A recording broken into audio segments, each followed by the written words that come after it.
Hello, everyone. Welcome to Briar House Writes. I'm Becky Parker, and today it is my honor to be able to have writer, story performer, essayist, poet, short story writer, and novelist, among so many other responsibilities, Miss Joan Leotta. Joan, welcome to our program.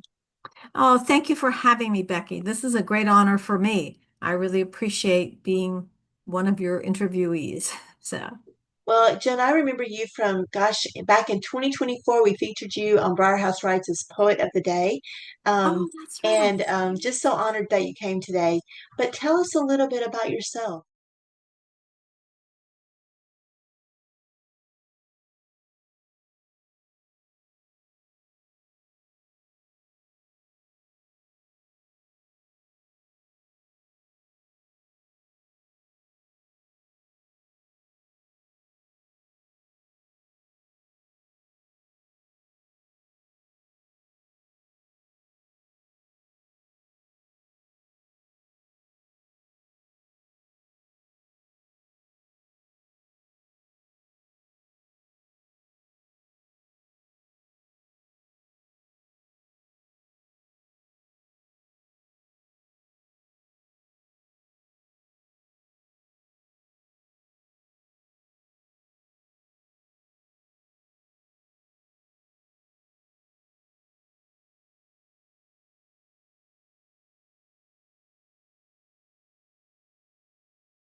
So all of that brought me out, and I lived in Washington. I went back to Washington after I graduated and got a job uh, and worked for a bank, an Italian bank, for a while, and then I went to work for the U.S. Department of Labor.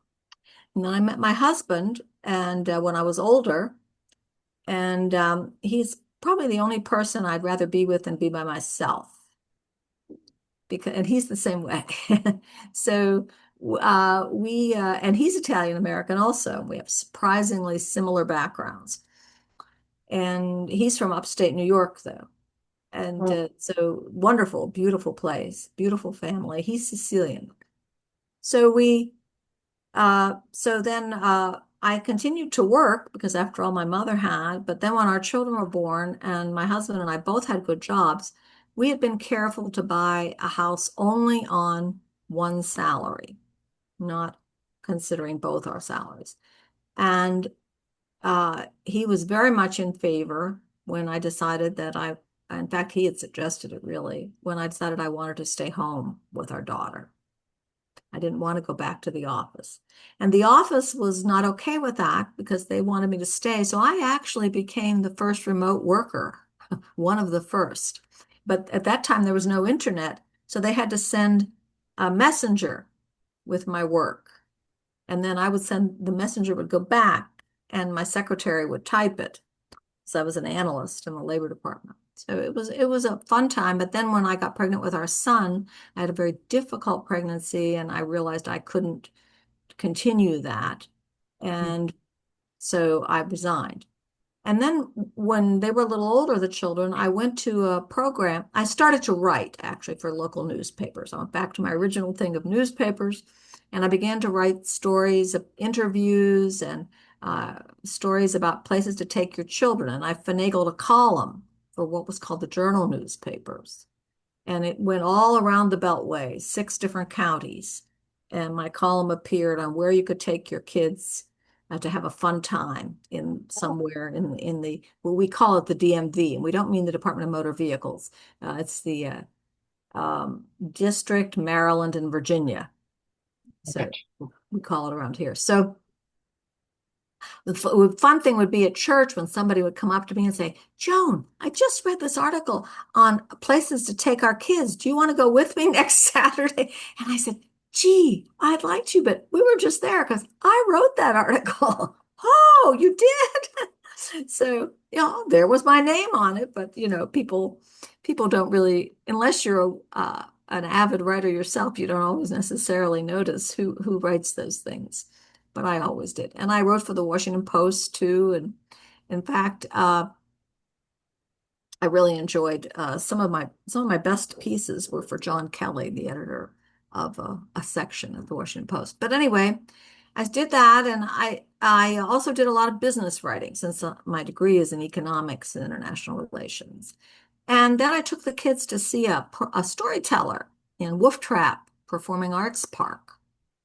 And the man was wonderful, John Spellman. And I said, though, I could do that because all along in school, I always loved acting. And I took classes at the Pittsburgh Playhouse as a child and in high school. And I loved it, but I knew I didn't want to do it as a profession ever because it took you out of the family too much. It's a very demanding profession and in demanding in terms of lifestyle and everything. And it didn't appeal to me.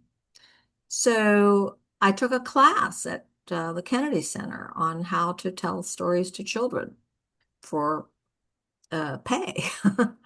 And I set up my shingle. My son was in preschool at the time, and our daughter had just gone to kindergarten because they're 20 months apart. And they had me do it as a volunteer for a couple of times. And then the director of the preschool said, listen, you're too good. She took out her checkbook for the place and said, we're going to start paying you. Wow. I said, that's great. So I started to do that and the writing all at the same time. So my poetry and fiction, though, suffered because I really had to put those aside. And my real creative things came out when I would do a story. Let's say I was going to do an Aesop fable. for little children. Hmm. I would adapt it, make my own script, and maybe put in some little songs, not too many songs though, because I have a terrible singing voice. And, just put the things together to reach children of today. I'd put in metaphors and similes that were relatable to them Right. and to the age group and everything. So on I went, and I've developed a career doing that. And about a while ago, well, it was really, really a while ago, I started to become interested in doing a one-woman show where I would play one character and be that one character all the time on stage, not Like a multiple, historical character. like an historical character. So I was very lucky to get to see a really top-notch performer with a really fabulous script at Arena Stage um, about 25 years ago. And it's the woman who played Edith Bunker. All of a sudden, Dean Stapleton. yes. Okay. So Jean Stapleton was doing Eleanor Roosevelt. And my son went with me. My husband couldn't come for some reason or other, and Jenny couldn't come. Our son went with me, and he was a little embarrassed because I had a notebook with me. And while I watched the play, which I loved, she was fabulous, I charted the arc of the play, where it started with information, where it had dramatic moments, where it had humor. And I noted the blocking, where she sat down, where she used a prop, things to bolster her single presence on stage.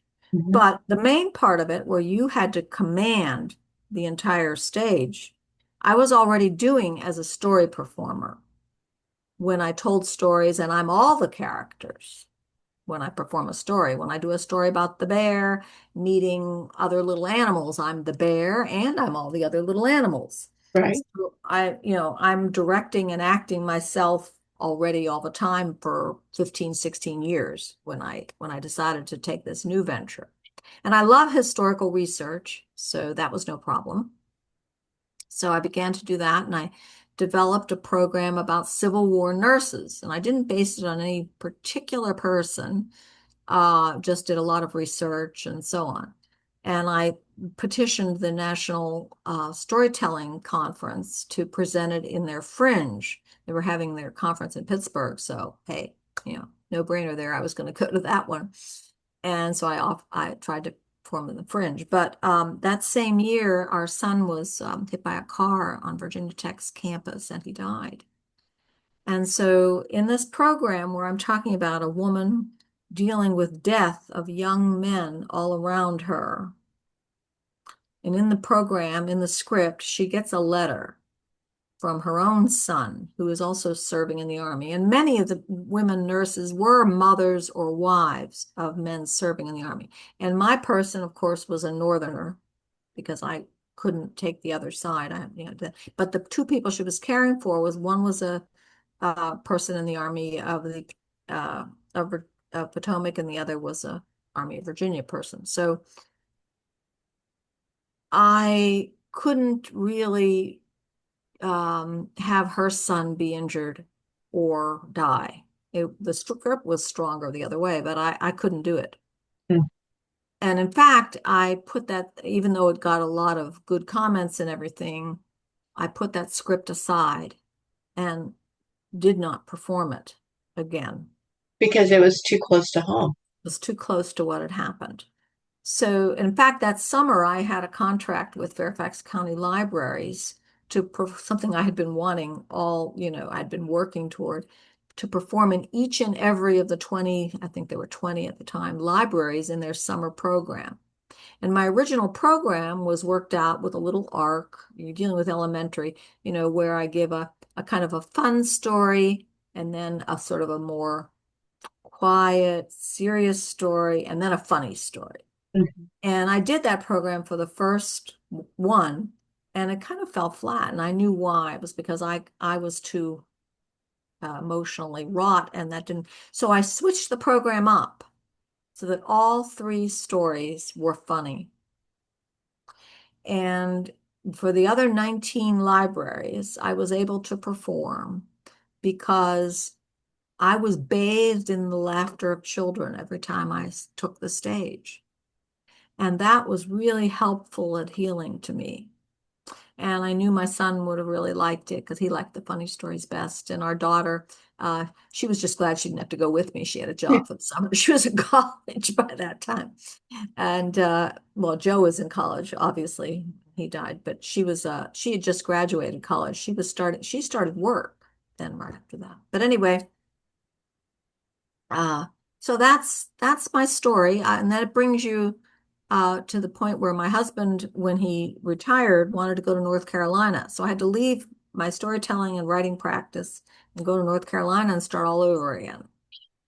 And it was great because I had to re-examine everything I was doing, and I quickly made contacts with newspapers. The storytelling was a little harder to get going because of the distance I had to go and the different rules and things and just the different ways of operating where we lived in a very rural county in North Carolina and right near the ocean. Yes, they were worried this past week. And so I began to do more on these characters, and they were very helpful in helping me get started. And in looking around, Louisa May Alcott has always been one of my favorite people. And, like everyone else, I love Little Women, and I wanted to be Jo, you know. And I realized, though, that she had a lot to do with my Civil War nurse, because it was as a Civil War nurse that Louisa May Alcott really got the insights into her own life and her writing to switch around from being a writer of fantastical short stories, but which sold and helped support her family, to a novelist. And she became very popular. She wrote this book called Hospital Sketches, which was really popular.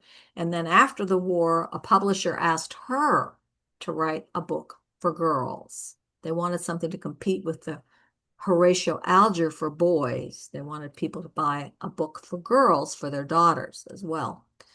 And so Little Women came into being. And she didn't just imagine Little Women, she mined her own journals, her own experience, and her mother's experience as a young girl, and that of her sisters, for the book. Although I have to say, right up front, Amy, even though it's an anagram of her sister May, May was not like that. She loved May very much, and May loved her. Okay. May never burned any manuscripts, neither did anybody else. But it was a slight edge of a bit of twinge of the jealousy of the second oldest, which, like Jo, Louisa May was the second oldest in the family. And May was the youngest, so she was a little more spoiled. And also, their family's financial situation was better when May was growing up, so that May got to go to school, whereas Anna uh, and Louisa May, Anna being the maid character, was they were schooled at home primarily. They did have some schooling. So I've prepared, and just a couple of weeks ago, I gave a program on her Civil War nursing and how it changed her writing and everything, and went into her thoughts about the Civil War. She was a staunch abolitionist. She was a staunch women's rights person. So I would very much like her. We have a lot of the same opinions. And she was very much encouraged by her family. She was very much encouraged by her family's friends, Emerson and Thoreau. And So your lives run parallel almost. I thought in some small way, they do. I mean, although I would never want to say that I'm just like Elizabeth Alcott. Eek. I wouldn't go that far. But she's certainly way above her But it level of sounds genius. like, that you have the ability like she has and that you have a very similar heart that she has. Well, a heart the same. I would not parallel my ability to hers. She's definitely a genius, and I'm not. So, but in any case, she is wonderful, and I feel very comfortable playing her. And if you're going to take a person, and put yourself in the body of that person, as an actor, if you're just doing it like a play or something, you could maybe do a lot of different kinds of people. But if you're embodying that person and you're going to be her on stage all by yourself, you Mhm. better love that person. you better find ways where you can really relate to that person because otherwise it doesn't come off. When I was appearing before these Civil War roundtables, and I was really steeped myself also in the Civil War in Ohio and the battle that where she saw patients from and the Ohio regiments who served in that battle. One of the women brought her childhood copy of Louisa May Alcott to me and said, so you are so much Louisa May Alcott that I would like you to sign my book.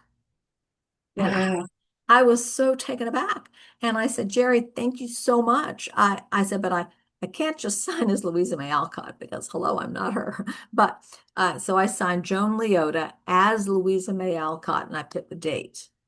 And and she wrote me a note saying that really was Louisa May Alcott to her. And I have performed it elsewhere and people have liked it as well. I've done performances where I talk really more focused just on her writing for writers groups and um, book clubs and so on. And then I have a short presentation for children as well. And I'm now developing one I was asked to do on her as a seamstress because you remember Amy, Louisa sewed all of May's wardrobe Mhm. for school one year when May went away to school. And also May, even though she was also a talented artist, she wasn't selfish with her talent. She taught poor children in Boston and when they were in Europe how to draw and design and develop their own artistic too. So their whole family was very close and very involved in everything. Joan, would you read some of your work for us? I'd love to, Becky. And the reason I wore this scarf is because this scarf is my book cover for my second book of poetry. For the first book of poetry, Languid Lusciousness with Lemons, I have it here. The photograph of the lemons is my photo. And when this book came about a couple of years ago, I saw that these soft shades were really in style, and I liked it because I don't always like everything that's in style. I'm happy to go my own way, but I like that style. And I was looking first I tried to take pictures of feathers on stones. Work. Wasn't happy with any of it. And then I realized the soft colors would be good. And I went around looking for something and I realized this scarf was perfect. I took a picture of this, the editor accepted it, and off we went. So I think that I'll read you, if you don't mind, a couple of poems uh, about food, which are I'm known for food, family, and I also like to do stories about kindness, and my poetry is that way too.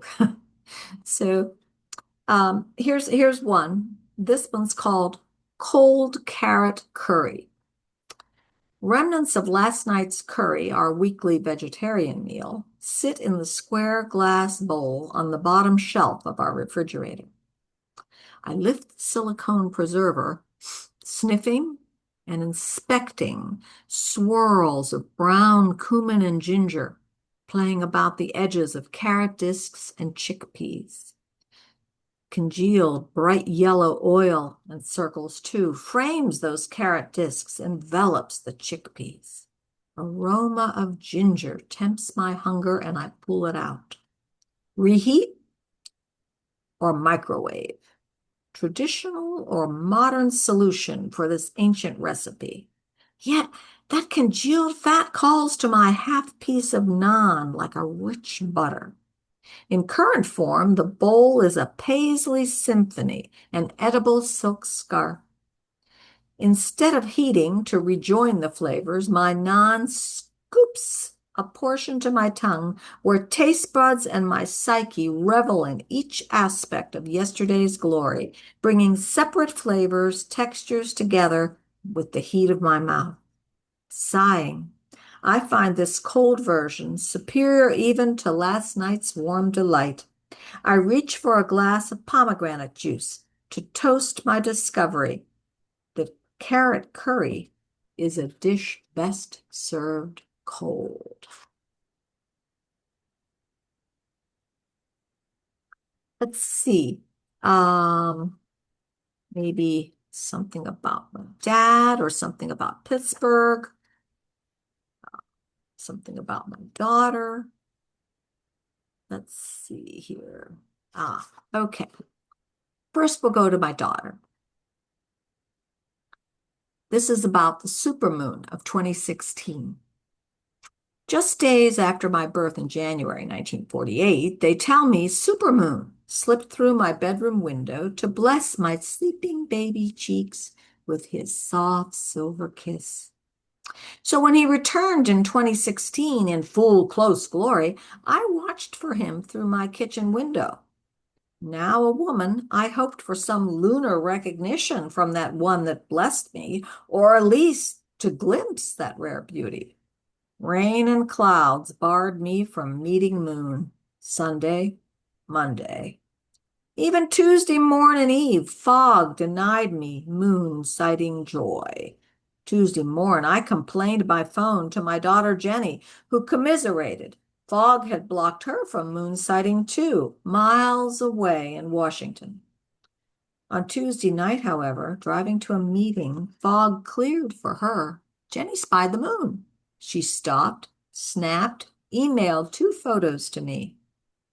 So, in spite of all celestial conspiring, my daughter sent me in North Carolina what fog and clouds tried to hide. My daughter gave me the moon. Really good. So I often write poems about our son. And this one is called Telling the Bees.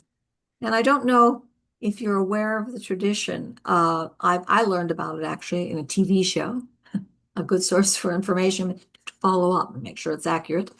That beekeepers, when a person dies, especially if they knew the bees in the hive or helped care for the hives in any way, the beekeeper tells the bees that that person is gone. So this poem is called Telling the Bees.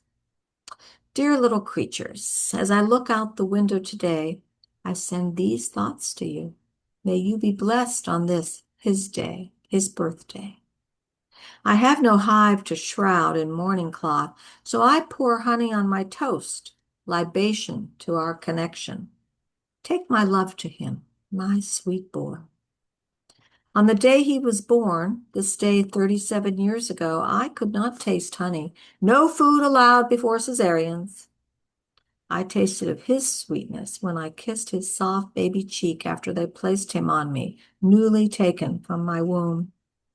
Now he rests in a grassy womb. I know you visit his place, tasting of the clover flowers there. Some people think that grief has a timeline, an ending. They want no talk of tears of 20 years ago when he walked among the bees. So I ask you, dear ones, making honey sweet as he, please take the touch of my lips to him. Remind him that a mother's love is forever. That was beautiful. Thank you. I'll read something a little more. Would he think it is um corny? Like, oh mom. You know how Oh, kids he'd say, boys oh, do. mama. He'd be very upset. Even our daughter gets a little upset when I write about her, but she knows that's That's the language of what love. comes with being a writer's daughter. So I was having trouble for a while. I dreamed sometimes of the people who are gone. I have very vivid dreams usually. I've dreamt of my grandmother, my aunts, my son. But for a while there, I was having trouble dreaming about my father. I've dreamt about my father a lot. We were very close too. But my mother, who was what I call a force of nature, a very, very interesting person, I was having trouble finding her in my dreams. I mean, she wasn't appearing, and I got kind of a little worried. some about, was she mad at me? During the last year and a half of her life, she had to be in a nursing home because I couldn't care for her. She needed 24-hour supervision. She not only had dementia, but she had other little things that related to the really heavy duty stroke she had had. And I had her in a place 5 minutes from our house in Virginia. I brought her from Pittsburgh to Virginia. So I supervised and I was very close and I was there all the time with her. And she had moments of lucidity, so she didn't have Alzheimer's. But still, I kind of wondered, was she mad at me? Why wasn't my mother coming? These are, very odd thoughts, I guess. But anyway, so I saw this painting. I write a lot of ekphrastic poetry too, where you see a painting and then or other art, or a piece of writing of another person, and your writing is inspired by it. So this painting by Magritte, Rene Magritte, who was a surrealist, it was called The Listening Room. And my poem is called Magritte's Apple Explains It All. One glance at this canvas, and I knew the answer to the conundrum troubling my heart. Why, in the 20 years after she left this earth, has my mother not visited me in a dream?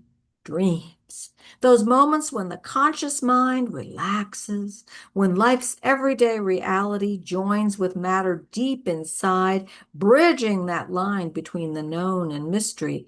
In that land of dreams, I've often watched, met, even talked with my grandmother, father, aunts, and son. All of these beloved departeds have spoken with me. My son has directly addressed me more than once. Only my mother has never appeared, never even walked across my mental stage as a cameo. Occasionally, I admit, I worry that perhaps she doesn't visit because I didn't love her enough in life for her to remain connected. But how can that be when I know I loved her then and still love her very much? In life, we laughed and argued, had much to say to one another.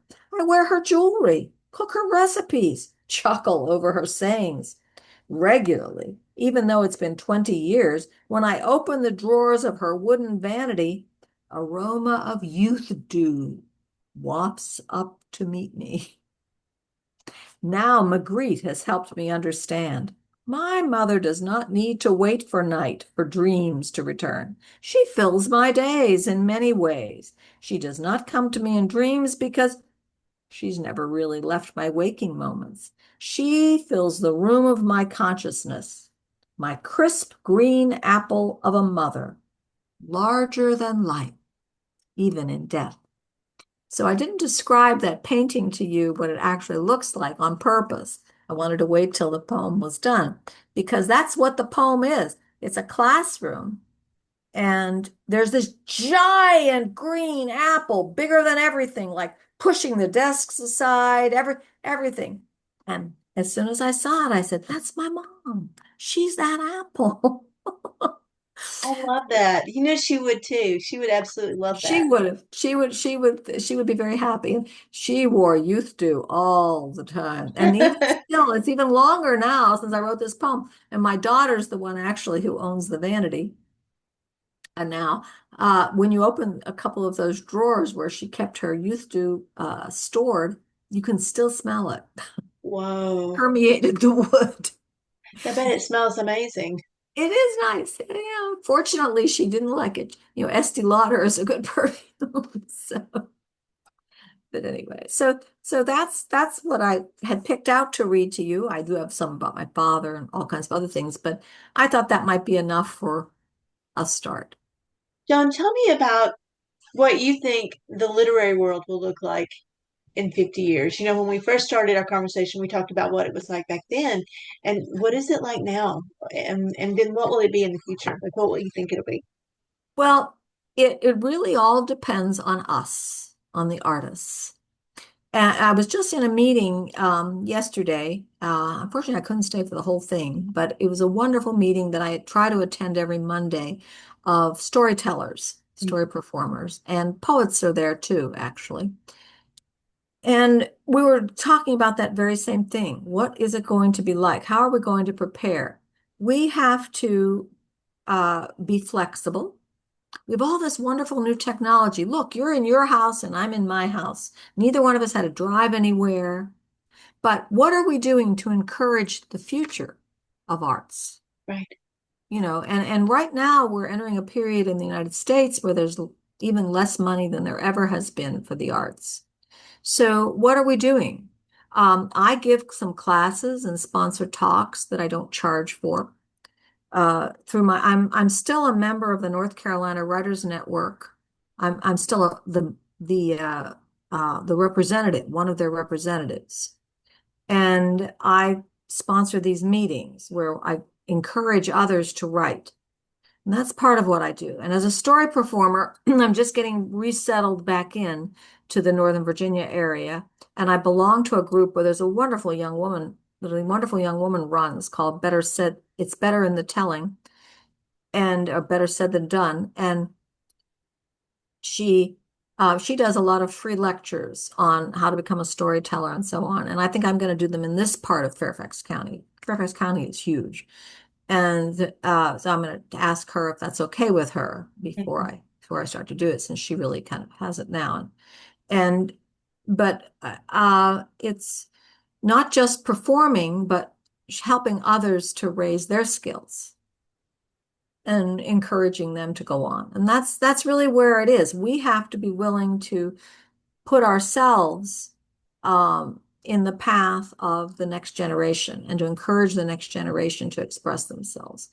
And encouraging also with hope. It's not just enough to, when you see something, to write a rant about it or to rave about it. It's good if you try to take a few minutes of perspective and try to show how people can still have hope, because people can have hope in whatever situation you're in. There's one of the poems in this Feathers on Stone is written about people in the Holocaust who found hope sharing recipes. While Mm. they were in the Holocaust, they would repeat recipes to one another. So it was this time when they barely got bread and water to eat. So, but they maintained a hopeful attitude. So attitude is everything, and relying on, making sure that you don't think more of yourself than the interests of others.